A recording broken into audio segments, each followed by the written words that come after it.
Olá pessoal, tudo bem? Hoje é dia de boas notícias. Qual que é a boa notícia? É que a livraria Bruna Torlai está em promoção e chegou um monte de coisa legal. E eu selecionei algumas obras para recomendar especialmente para vocês.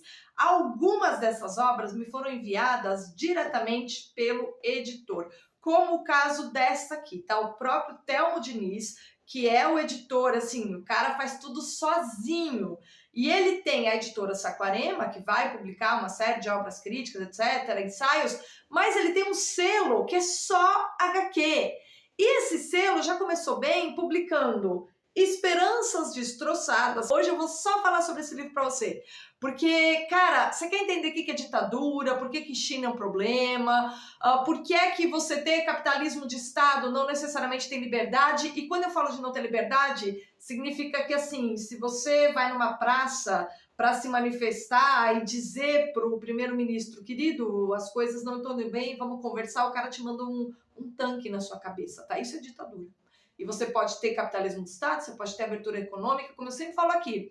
É possível você ter propriedade, ou seja, grana circulando, uma pseudoeconomia de mercado, mas você não ter liberdade, tá? É possível você ter a supressão das liberdades com a economia funcionando, com uma certa liberdade econômica, né? O problema é que o contrário é que não dá para ter. Você não consegue ter liberdade sem ter propriedade. Por isso que tanta gente se confunde nessa história de que não, defesa do livre mercado, economia não é suficiente. Ela é condição necessária para você ter um ambiente democrático, mas não é condição suficiente. Portanto, não venha me dizer que a China não é comunista. Esse livro aqui é a prova, tá? É a história do massacre da Praça da Paz, que aconteceu justamente no contexto de abertura econômica da China. E isto aqui foi lançado justamente pelo Telmo Diniz, que é o editor da editora Saquarema, que tem um selo de HQ. E ele já começou maravilhosamente bem publicando esse livro, que é imperdível, que é assim, gente, é uma HQ, vocês leem assim, uma tarde, tá? É muito bonito, é bem escrito e é contado por alguém que estava lá, como eu já disse num vídeo aqui anteriormente, né? Por uma pessoa que fez parte disso e caiu fora, senão teria sido preso e teria morrido na prisão se tivesse ficado na China. Conseguiu, assim, quando tem o massacre da Paz Celestial, depois de quase um mês de manifestações, né? O cara escapa, consegue ir para a França e 30 anos depois, agora que está todo mundo falando que a China está se abrindo para o mundo, que a China é um modelo de economia, isso e aquilo, isso em 2018 ele senta e escreve essa história e numa parceria com Adrien Gombeau e a Mesiane, você tem a transformação do relato dele numa HQ. Por quê? Porque fica o mais popular possível, né? E não é só isso. A HQ, ela é um modo de expressão que te joga dentro da história, tá? Então você tem a imagem, você tem a cor, você tem os textos, e aí você não tem só um relato. Você tem praticamente como se fosse cinema, tá? Assim na sua cara. E na forma de cenas cortadas. Então, é como se você tivesse uma série de enquadramentos das cenas com o texto rolando. E nesse sentido, você consegue ter uma visão do que aconteceu. E para vocês entenderem o que foi o massacre da Paz Celestial, não tem formato melhor do que HQ, porque a gente tem que ver o que aconteceu. Imagina você ter uma manifestação pedindo liberdade, já que você tem o contexto de abertura econômica, né? Mas vamos lá, rapidinho para vocês entenderem o contexto. Isso aconteceu em 1989, esse massacre. Por quê? Porque lá desde 87, logo depois da morte do Mao Tse-tung, né, quando teve aquele problema da Revolução Cultural, enfim, aquela repressão absurda de artistas, de pensamento, perseguição em massa, manda matar todo mundo e tal, você tem depois aquele que sucede, né, o Mao Tse-tung, que é quem vai fazer que é o que foi aquele que governou antes do atual, do Xi Jinping. Né? Este cara que sucede o Mao Tse-tung, ele entende, ele é da ala do Partido Comunista Chinês, daqueles que querem abrir economicamente, porque sabe, todo mundo está passando fome e a economia está um caos, sabe? Todo mundo sabe que economia planejada socialista não funciona, né? Aquele formato. Então todo mundo sabe que você tem que combinar, né? Você tem que ter um capitalismo de Estado para poder ter um comunismo efetivo. Tá? O que é comunismo? Supressão total das liberdades,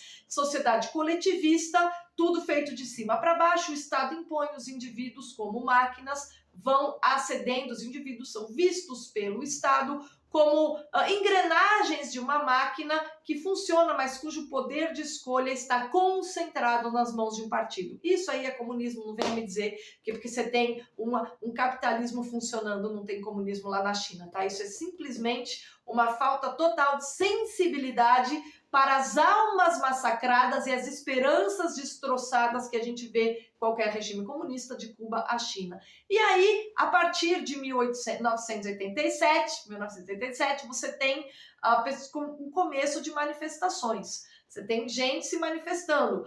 Você tem ali, a certa altura, uma figura, um jovem que era parte de alguém que tinha uma certa proeminência no partido, que diz o seguinte: vocês vão fazer reformas econômicas aqui? A gente tem mais uma reforma que tem que ser feita, que é a democracia. Tá? A gente tem que fazer, a China tem que fazer a transição democrática. Ou seja, os chineses não queriam continuar no socialismo, no comunismo imposto pelo regime que se consolidou sobre Mao Tse-tung. Não queriam. Os chineses estavam dizendo: nós queremos sim democracia.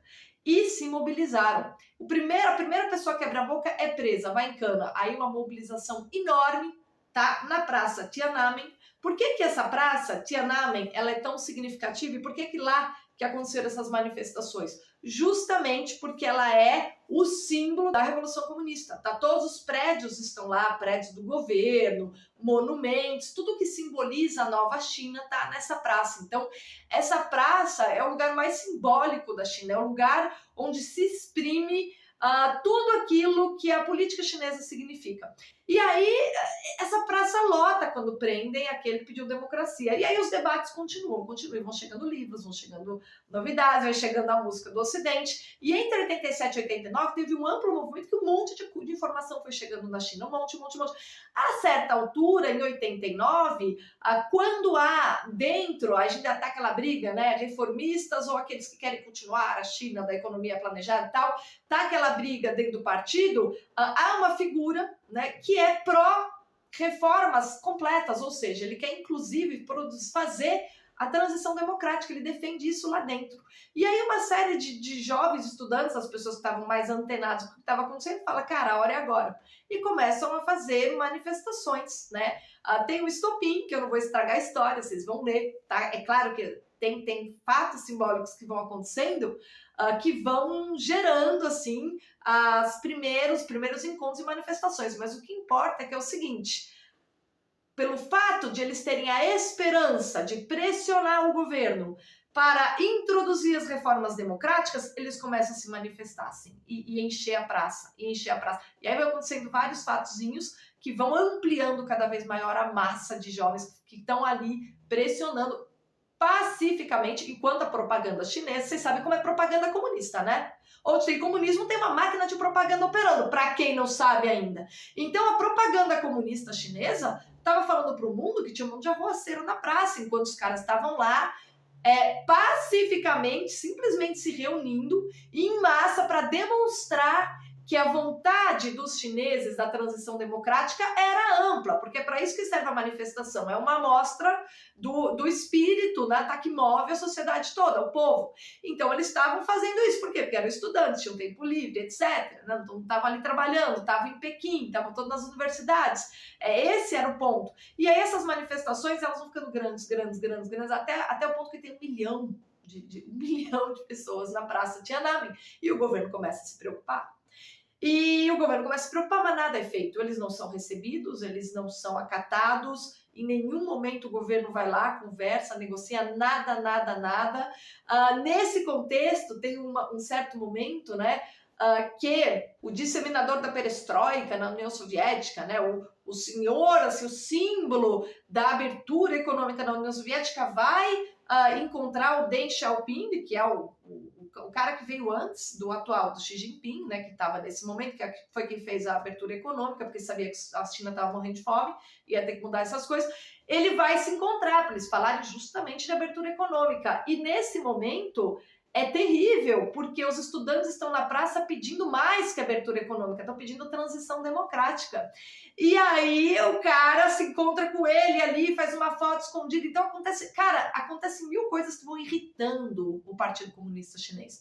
vão irritando e o Partido Comunista Chinês, né, vai ali como uma águia, aproveitando que a imprensa está dando cobertura, que a imprensa internacional está lá na praça, porque foi um movimento muito amplo, vocês não têm ideia do que foi isso em 1989, foi uma coisa muito forte. Por isso que eu acho assim, é intragável dizer, os chineses são bando de carneiros. Não são. Não são. Tem 2 livros que vocês precisam ler para entender o sofrimento dos chineses. Um é O Ano do Galo, que fala sobre todas as tentativas, sobre a necessidade permanente de conter rebeliões até hoje dentro da China, que é mais recente. E isso aqui, cara, isso aqui vocês vão ver se chinês é carneiro. O chinês não é carneiro, o chinês já tomou tanque na cabeça. Tá? É diferente. Por isso que eles ali vão tendo paciência ali com o negócio. Mas ninguém gosta de comunismo. Ninguém gosta de comunismo. Todo mundo quer sair do comunismo, tá? E aí, a certa altura, então, como tem cobertura da imprensa tal, o Partido Comunista Chinês fica calmamente se aguentando aquilo ali, né? E toda a população apoia, né? A população toda apoia esse movimento da praça, de Pequim. E a certa altura, eles vão mapeando os líderes, vão mapeando as lideranças daquele movimento, usando as fotos que saem na imprensa, as entrevistas, tá vendo como eles são frios? Tá vendo como eles são sanguinários? Usaram a cobertura que a imprensa internacional deu para o movimento contra as lideranças do movimento, contra o seu próprio povo. Foi isso que o Partido Comunista Chinês fez contra os próprios chineses. E aí, quando o governo percebe que há uma boa oportunidade, depois de começar a soltar um monte de propaganda dizendo que eram arruaceiros que estavam promovendo um movimento ilegítimo porque violento, sendo que os caras chegaram a fazer greve de fome, esses estudantes. A coisa mais assim radical que eles fizeram foi uma greve de fome. E os grevistas de fome, volta e meia, tinham que ir lá tomar soro no hospital e tal, e não paravam, porque foi um movimento completamente pacífico, simplesmente para mostrar em massa, Partido Comunista Chinês, queremos a transição democrática. Só isso. E vocês vão perceber toda a arte desses quadrinhos, vocês vão perceber quais são as cores que são usadas, né? Você começa, a certa altura, você tem um vermelho, um amarelo, que é da esperança, né? E aí você vai ficando sombrio, sombrio, sombrio. E, bom, quando o Partido Comunista Chinês vê que a oportunidade é boa, vê que os estudantes estão cansados, que a coisa está ficando sustentável, e eles sabiam que eles não iam dar bola mesmo, eles simplesmente decretam estado de sítio, espalham um monte de propaganda pela China de que a China tem que conter um movimento que quer derrubar, ilegítimo, que quer derrubar o governo democrático chinês, e manda tanque em cima dos estudantes. E aquilo é um verdadeiro massacre. O cara que sobreviveu para contar essa história e produzir esse quadrinho, naquele momento não estava lá. Ele tinha ido até o alojamento, né? E por sorte ele saiu vivo. Mas muita gente morreu. Mas muita gente mesmo. E a China tá aí de pé, com todo mundo batendo palma, todo mundo dizendo, ai, olha como as coisas funcionam por lá, sendo que na prática, com a sua própria população, ela já fez várias vezes esse tipo de coisa aqui.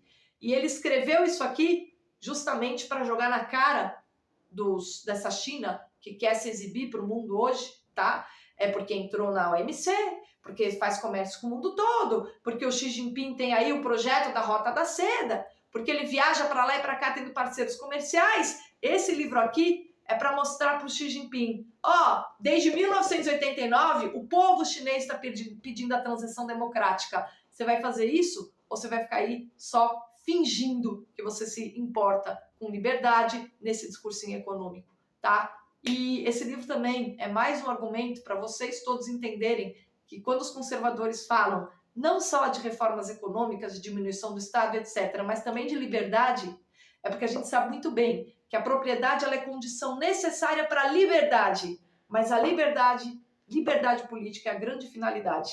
A liberdade política é a essência do mundo livre, é o grande legado do Ocidente, um legado de que muitos países que sofrem com o comunismo desejam sim desfrutar, desejam sim ter isso, ter essa experiência e viver dessa forma, né? Mas infelizmente muitos desses governos que são déspotas e eficazes não permitem. Dá de presente pro seu filho, sabe? Se seu filho é um esquerdista agendado, um cara que acredita em tudo que falam para ele, dá esse livro de presente para ele. Se você tem um filho na escola com 12, 14 anos, dá esse livro para ele. Tá? Isso aqui é uma oportunidade de ouro que o Thelmo Diniz trouxe para o Brasil para a gente explicar o que é comunismo. Você pode ter abertura econômica, mas aqui, o PT era assim. Você acha que não tinha? Negociata com o empresário, a preocupação de manter a economia funcionando? Claro que tinha. O problema é que, pouco a pouco, a ideia era acabar com a liberdade. A ideia é, né? Era não. A ideia é. Esse livro que, então, é extraordinário. Compre de presente. Eu vou deixar todos os links na descrição. Vou deixar o link para minha livraria, porque tá com desconto a minha livraria.